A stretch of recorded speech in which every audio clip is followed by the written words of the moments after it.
Mick Jagger was fed up with Keith Richards playing Beatles songs non-stop while they shared an apartment. The Rolling Stones and the Beatles are two of Britain's greatest ever musical exports. Their influence transcends music globally and places them as pivotal pop culture figures that affected the world of music and society at large.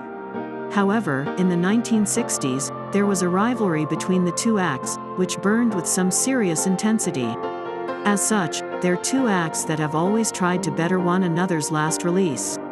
While the back and forth between the two groups continues to hit the headlines, there is one track in particular that causes Mick Jagger problems.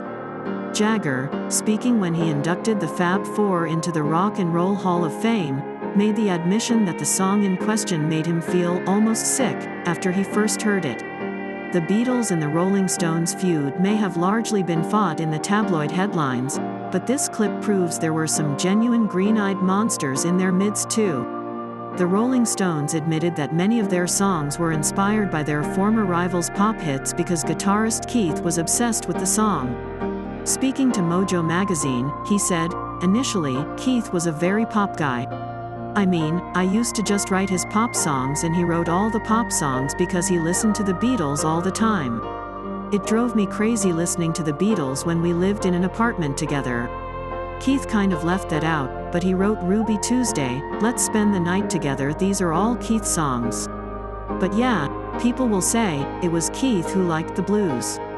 I really like pop music now, listen to it all the time, Keith doesn't. I still like blues music but I like dance music and Keith doesn't like it that much." Beatle Sir Paul McCartney has delivered the dirt with his fuzzy bass contribution to the Stones'